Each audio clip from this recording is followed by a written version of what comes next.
So really what we're trying to do here is to support smallholder farming and agriculture all over the country. Right, and yesterday we looked at our pink pepper sourcing, and I heard about a story about a woman whose life has been completely changed through sourcing pink pepper. Yeah. So we've changed our plans. You booked a flight last night with just hours notice. Yep. And we want to meet her. We want to understand what compact sourcing means to her and her family.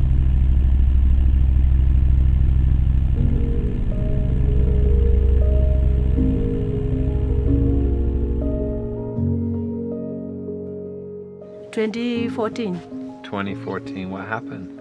A road accident. He road was going to work at Naivasha there.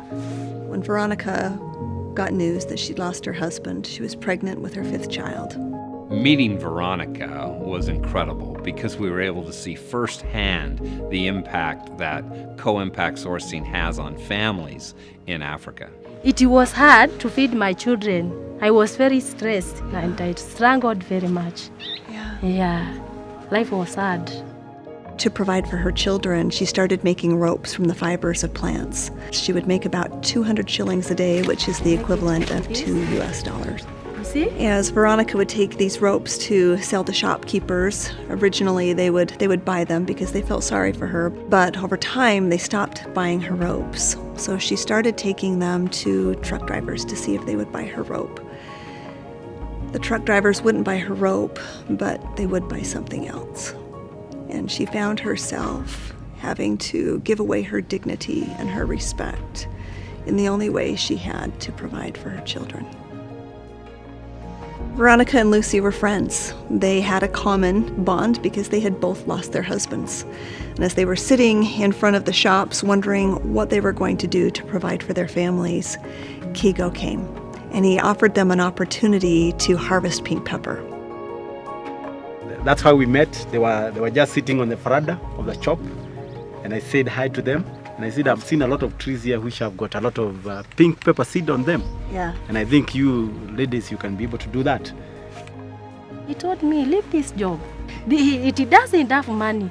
Yeah. And I told her, maybe try the pink pepper, you might make slightly more than that. He told me some of the children were at home and they hadn't gone to school. Even that day I gave her some advance. I said I would recover it from the seed that would be made. So you gave her a little bit of an advance. Yeah. You took a risk on her. Yeah. And then she delivered some pink pepper. Yeah, the following day actually she had like 20 kilos. Really? Wow. The next Yeah, day? first time. Yeah? Yeah.